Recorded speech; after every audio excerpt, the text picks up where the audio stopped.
It is really nice to see you this evening. Welcome. I'm Jennifer Ogilvy. I'll be your on-screen facilitator. There's always two of us on the call. And so I'll be on screen and then working in the chat, but she might pop on to give you a wave, is the fabulous Bailey Grady, who is my co-facilitator tonight. So co-pilot.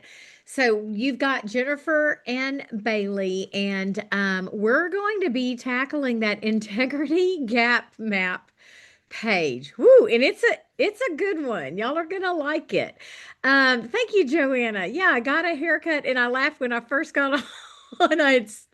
I'm trying to figure out how to do this part. I don't know if I roll this way or roll that way, but it was sticking like straight. Anyway, yeah, thank you. It's really good to be back. I've been away for about a week, as I mentioned, I think in a weekly setup. I was traveling to Indiana and got to go watch my brother's middle boy graduate from college, and it was so sweet. Such a good time to be with my three nephews. So I'm glad to be back here, though, in my getting it back into the swing of things, because y'all know I have trouble with my rhythms and routines. So first off, happy birthday, Kimberly. She said she is kicking off her 4-day self-care birthday extravaganza with y'all. She wanted to be with the community tonight. So I love that.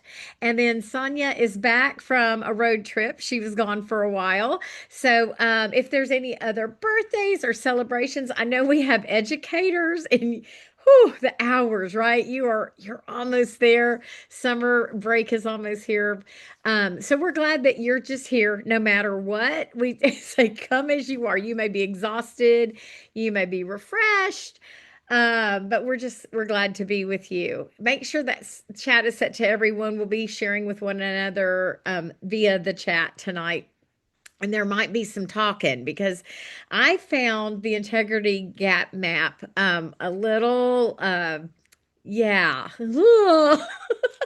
And so we may be talking and supporting each other, but I think that this exercise is such a good one, a good, meaningful one. And I have a fun opening activity for you tonight.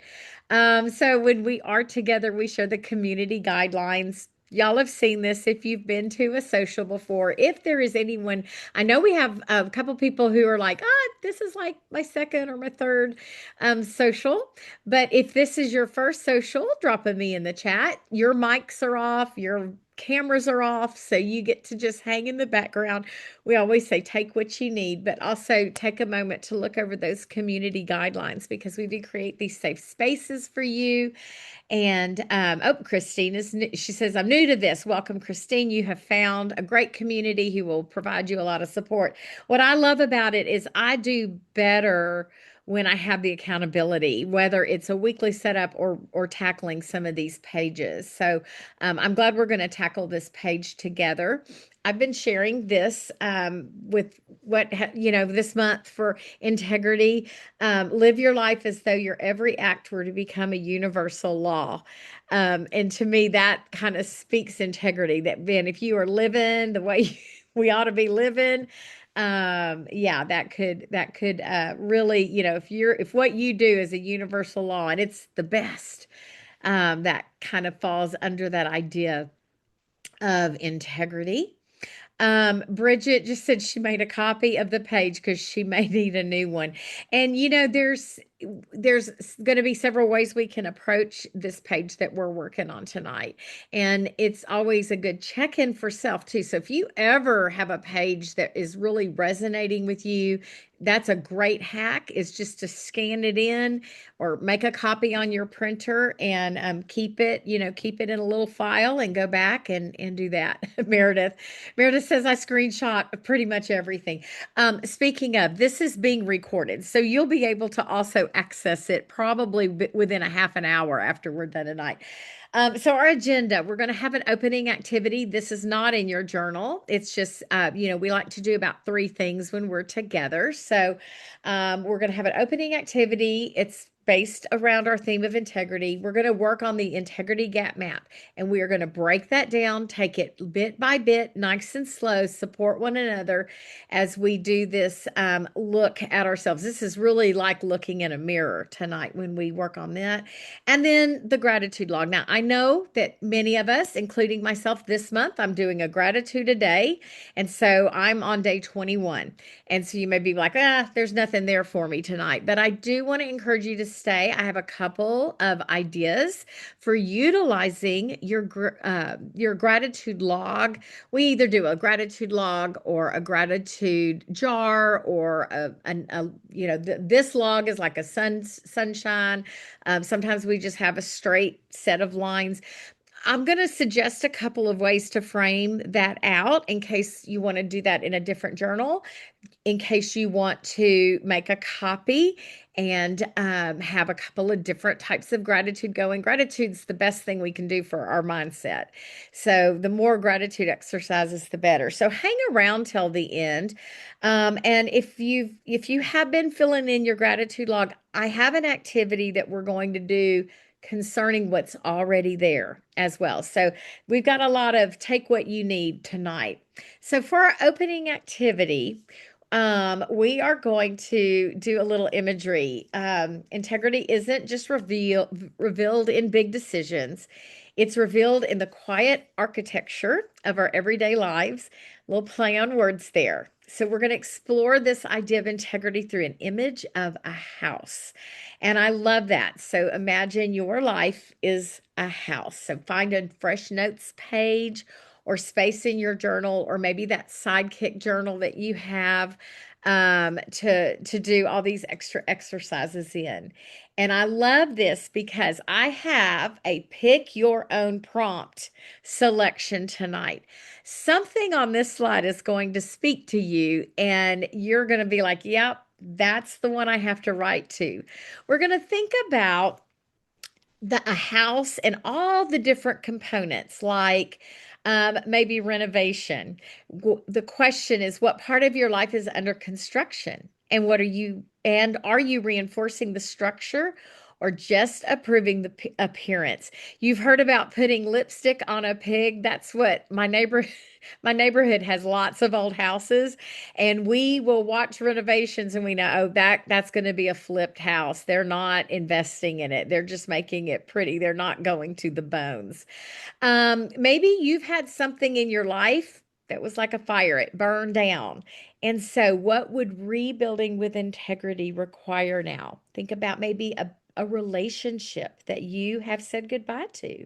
And what do you do excuse me, to rebuild? I love the inherited room. What are those patterns that you inherited that don't fit? What about the locked door? What room in your life do you avoid entering, and what truth is inside? You don't have to share this. This might be a very personal one.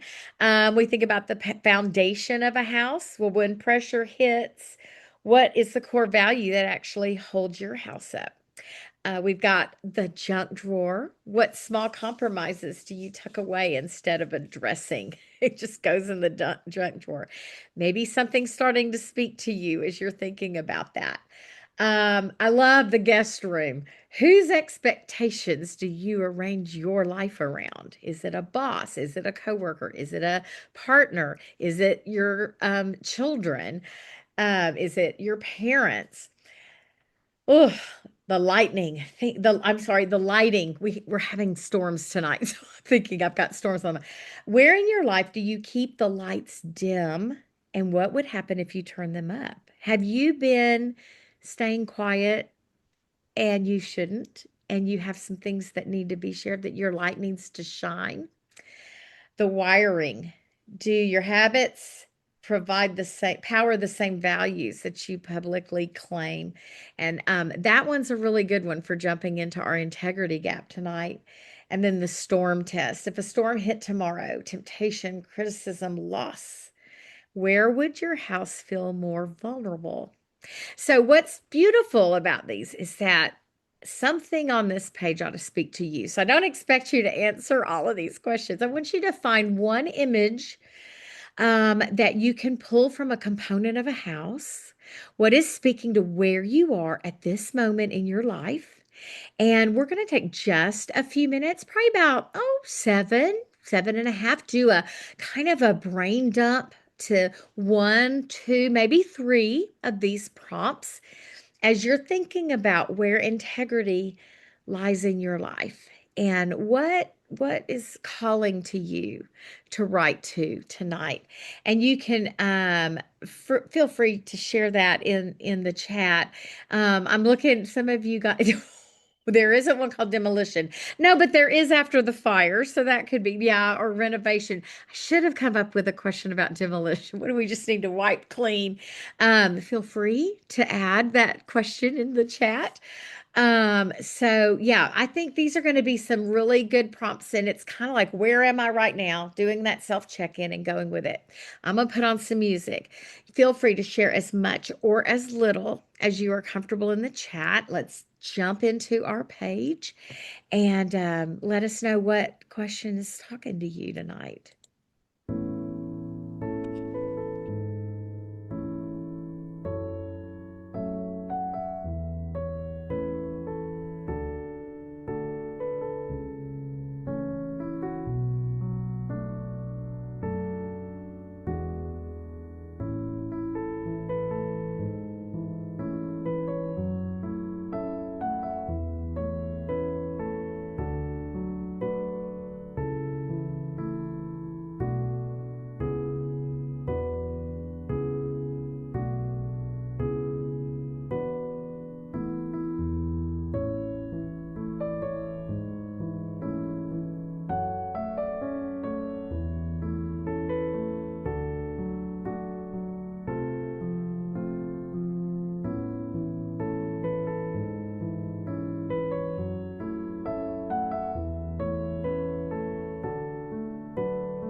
Well, we just jumped right into it tonight, didn't we? This was quite an opening activity.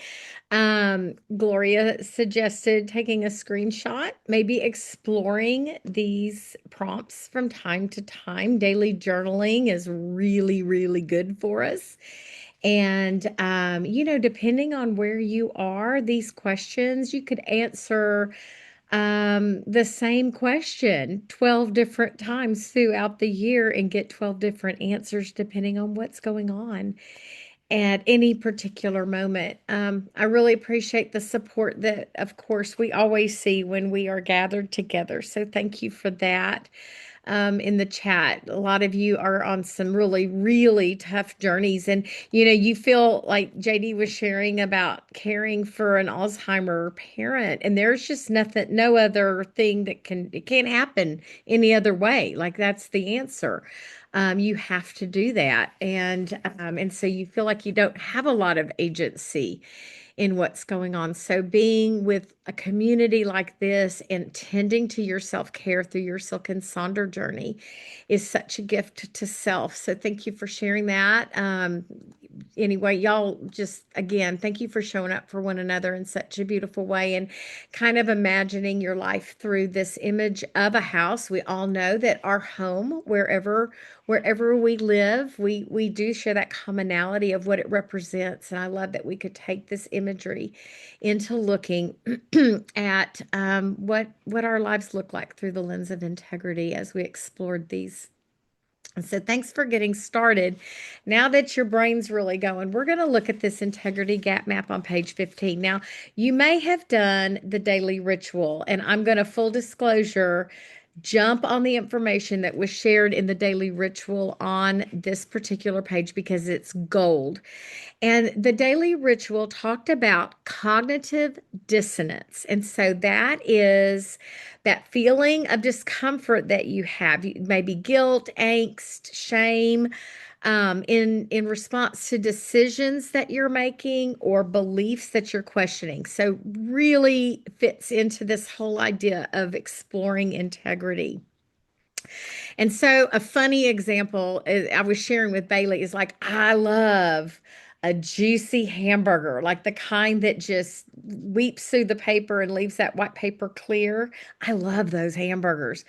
But I also want cows to be treated nicely. And so I have that, one coin, two different sides. That is basically a cognitive dissonance situation where you have these two opposing things. Now, we do a lot of duality exercises throughout the year where we may have a chart and it says, I am this, but I am also this. And so this integrity gap map can be approached like that. But I wanted to talk a little bit about that cognitive dissonance because I think it will help us have a easier time of looking at who I am and then who I want to be as we understand about, our behaviors and our beliefs through that lens of cognitive dissonance. So some other examples could be like smoking.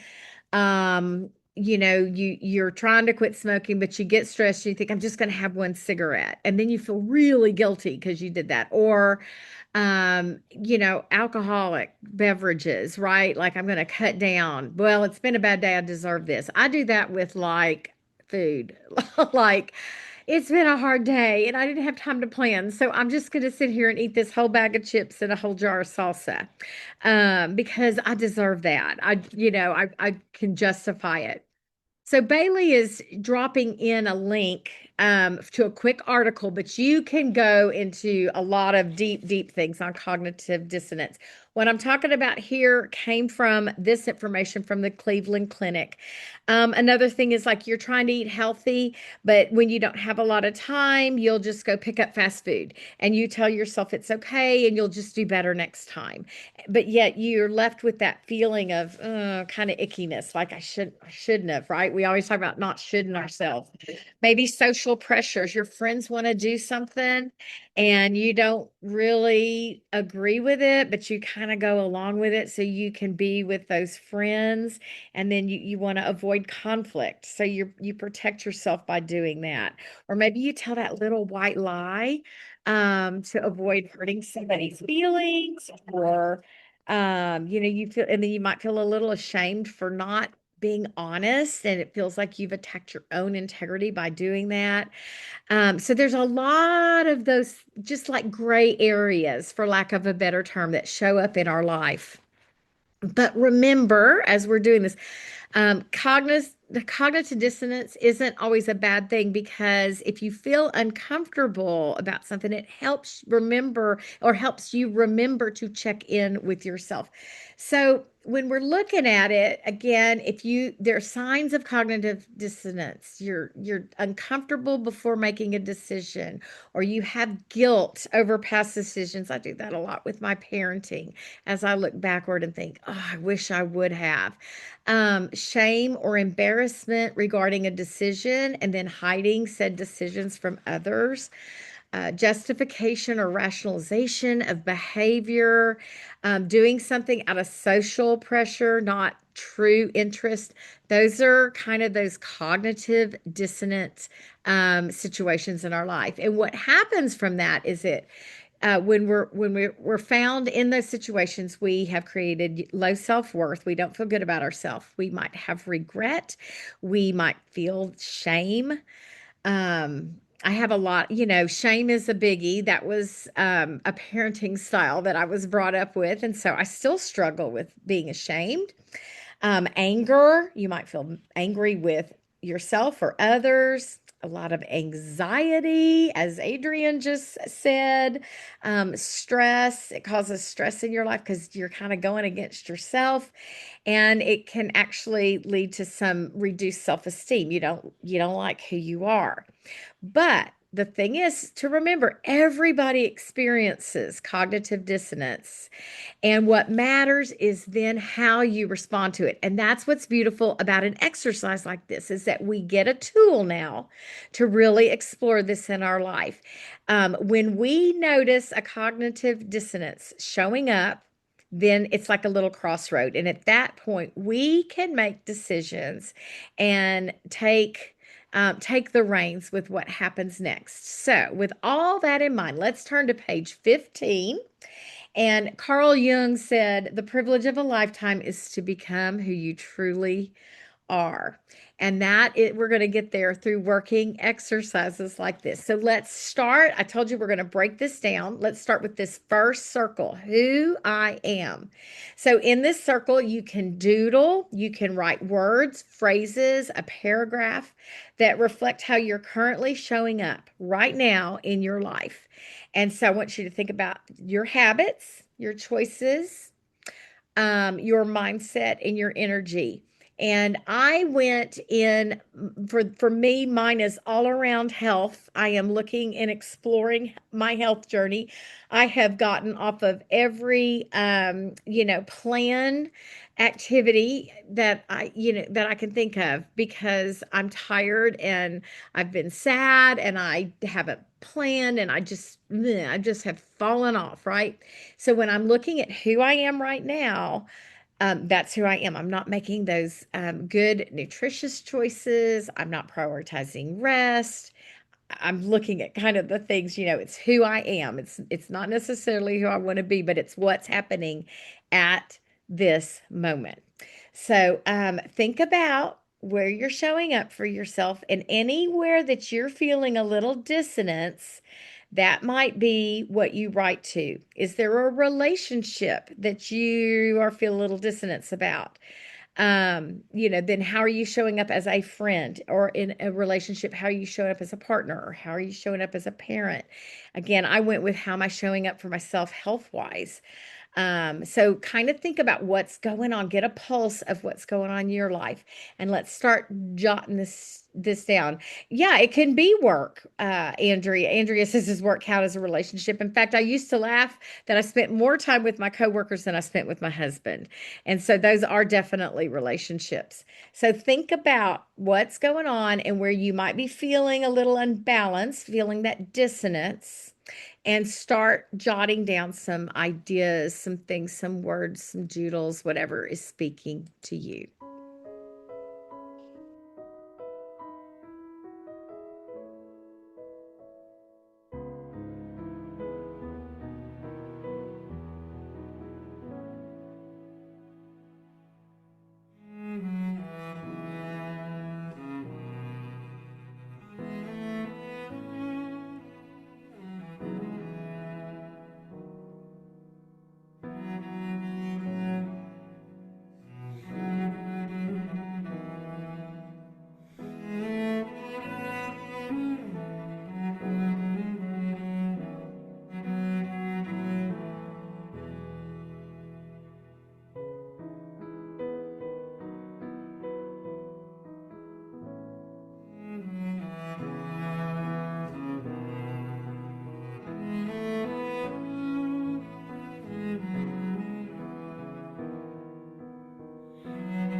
All right, that was a lot of uh, thinking, right? Um, Now, what's beautiful about recognizing where you are seeing dissonance in your life is that now you get to decide what you do with those beliefs or how your own beliefs and behaviors can influence where we go next, into thinking about who we want to be, right? So when we recognize it, it's kind of like, fear is a good thing because fear is what keeps us safe. And when we get very frightened and worried and afraid, and we think, "Ugh," it's really our body, our mind's warning signs to us. So it's the same sort of thinking, along those same sort of lines. When we're thinking, when we can recognize the dissonance, now we've got we're empowered to think about where we go next, what we want to be. So in this second circle, we're going to write words or doodles or phrases or a little paragraph that will reflect the version of who you are, living in full alignment with your values. When I look at this right now, I have several lenses I could do. I told you I was doing it through my health, but I also am responsible now for all of my mom's business. And so I'm probably going to do a second like Gloria said, make a copy, do a second reflection on this about, where I am, how I am behaving, kind of what my attitude is toward having to do it. I don't want to feel sorry for myself that I'm stuck there.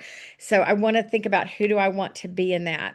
When it comes to my health, I'm thinking sort of ahead. I want to be a strong, vital 90-year-old who doesn't use a cane to walk. And so how do I get there? And it's through, strength, making good nutrition choices, getting good rest, engaging in mental things to keep my brain going, all those things, daily journaling, doing my Silk and Sonder journey.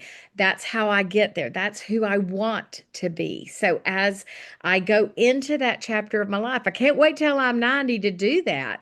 I have to lay that foundation to do it now. So I hope that thinking about this activity through that idea of cognitive dissonance is helping you fill these spaces in. So let's take a few moments to reflect on who we want to be. And then we'll take it to the next step about what we can do in the meantime.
All righty. Now let's go to that third part of this page that's going to help us think of ways that we can bridge that gap of that dissonance. Um, and think about in that little space, I wish that space were bigger, but think about what is creating the gap between the two versions of you. Is it a pattern, a belief? Maybe it's a habit that just no longer serves you, a fear. I was telling you guys, I know that like my health has just been put on the back burner. I lost my brother a couple of months ago. In that process of grief, I've assumed all the power of attorney stuff for my mom, who is financially incompetent. It is just feeling so much. And so in my gap, it's that. It's my grief and my sadness and a little bit of feeling having that like why me feeling like and there's nothing I can do about it. Certainly not as hard as like JD is caring for an Alzheimer parent, and that just doesn't go away. And I feel like, this isn't going to go away. And so I need to recognize what's happening in that gap. And then that will help me think, okay, that doesn't go away, but is there a reframe I can do? And I'm giving myself that space for grief. And it's okay to have a pity party every once in a while, I think, as we reframe and kind of pick ourselves back up and get that new mindset about maybe something that exists. Anyway, we're going to then look at maybe one little action we can take. We're going to take this insight into action and write in the space at the bottom of this page just a small, manageable thing that you can do this week to begin closing the gap. And for me, I can say, well, I need to shore up this and I need to do this and I need to do this. But I'm going to look for one thing. And probably what it's going to be is I'm going to ask my husband if he'll sit down and meal plan with me. Like let's just commit to that one good healthy meal every day. So we're not, resorting to I don't know, and then we're throwing cheese on stuff, and eating junk. But consider, where you might need to have a conversation or a boundary or some small shift in your routine. Is it going to bed just 5 minutes earlier?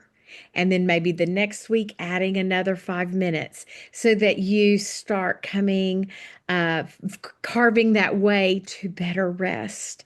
Something small. All right, so let's work on that.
Okay, and I'm going to shout out to Brenda because she brought that up. Now where does this show up in your journal? Where does that one small action show up either in your habit tracker? Can you go pair it with a habit you're already doing? Can you look ahead to next week? Flip through your life for the week coming up and see where you can put this small actionable item and write it down. Write it down, type it in your phone, put it on your calendar. I'm going to put on just a little bit of music while you take this action and put it into play in your life.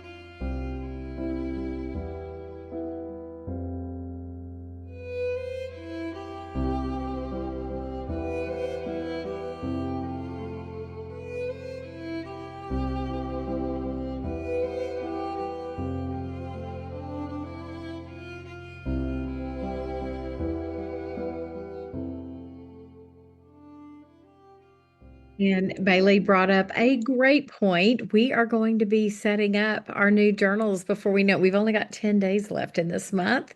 And so maybe you do a 10-day countdown to something that begins anew to help close that gap, to help you recognize that cognitive dissonance that's making you not feel so great. We've got this. We can do it. You worked through this. And now you have this tool that you can go to anytime when you're feeling off and you need to do some deep reflection. We are going to end tonight with some moments of gratitude. So, if you don't mind hanging out, I'd love to show you some ways that we can embrace gratitude even beyond our gratitude log, which is on page 13. You can drop in the chat if you've been doing this like a gratitude a day. I've been doing a gratitude a day. I've been trying to make that very intentional and slow, just that moment to sit down with my journal because I've just got a lot on my plate and I am grateful to slow down and do that. I've got a couple of little slides to inspire just that gratitude reflection. It doesn't even have to be a written reflection. I love this. It says deep breath. I almost forgot. Some of y'all talked about feeling so tired. I almost forgot that it's okay to hold both extremely tired and extremely grateful together at the same time. And sometimes that's hard to do. We have a gap with that when we're really tired. It's hard to find those good things. But there are some simple reminders for our days that if we have a ton of laundry, it means we have clothes to wear. If we have the noisiest house on the block, it means we have people in our life. If we have a house that's dirty and needs decluttering or needs this or needs that, we remind ourselves we have a place to live. If we have to go grocery shopping and put up the groceries, it means we had enough money to shop for food. And crumbs under the table means that we ate or that we don't have a dog to clean it up. Dirty dishes means we have food to eat. So just that little moment of thinking about that. I mean, do you turn on a light switch and think, hallelujah, I've got electricity? So slow down to notice. Here are some sweet little graphics about the things that we can notice: naps and dancing and tea and daily gratitude of there really is a lot to be thankful for. You woke up today, you can move your body, you have food to eat. You have the ability to reason, like your brain works. We may not always like it, but it's working. We have clean clothes. We can see the sun. So just those little bits of gratitude, of noticing. And then I'll go back through these slides while we put on a little bit of music. A couple of ideas for setting up a gratitude log or a gratitude jar, which we have every month. And this could even be a secondary activity, is create a gratitude scavenger hunt where you look for things throughout the month to notice, to be thankful. And it could be like, when I turned on the light, when the toilet flushed, when I was able to get hot water. It can be all those small things. Here's some great things. Try to find something that would make a friend happy. Try to find something that reminds you of nature's beauty. Maybe you make this scavenger hunt and check it off as it happens in the month. And then this is my self-care awareness month gratitude tracker. And I did it, I think that's in September. And what I did is I filled the whole thing out with things I was going to do for self-care. And then as I did them, I colored in array. So you can fill it out completely and then color it in as it happens. So some ideas for tonight. If you haven't already logged things, you can spend the next few minutes filling up your log. If you've been logging throughout the month, I'm going to encourage you to maybe look for the one, maybe two things that you've added that you could stop for a moment and really go deeper on. Do a reflection. I suggested maybe page 38, the quote page. Do a reflection on what behind the scenes effort, skill, or dedication went into that thing that you're grateful for. And where does integrity show up? How does it align with your values? And just go a little deeper with just maybe one thing from your log. Or you could sit and color in your gratitude log, make it a sunshine or a rainbow, or color it in by categories, and notice when you are giving thanks for people or places or things or situations, you can color code that. So I'm going to put on a little bit of music, and I'll go back through these slides if you saw something you want to grab a screenshot of, and then take just a little moment to be grateful. Maybe it's just something from today, and sit and just have a moment of gratitude.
My friends, thank you so much for gathering tonight, for carving out that time. Like, I'm proud of you. You should be proud of you. You showed up. So good job working on these pages together. This was not necessarily an easy night, but it is the night that makes us grow when we start looking at those things in our life that may cause certain feelings, but to remember that we can reframe and take back our power. So I'm so glad that you dug into this page with us. I always do better when I'm with y'all. So thank you for being your authentic selves and showing up. Bailey's going to drop a lot of links in the chat. This is being recorded. You can get this recording probably in about a half an hour, but also 1,200 plus other socials. Of course, we always point you to check out that personalized coaching.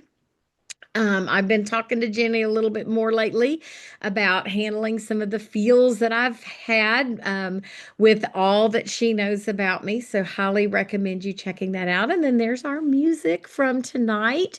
And I'm just really honored that you joined Bailey and me. I hope that you found this exercise valuable and that you now know you have a tool that you can go to from henceforward to better, have the life you deserve.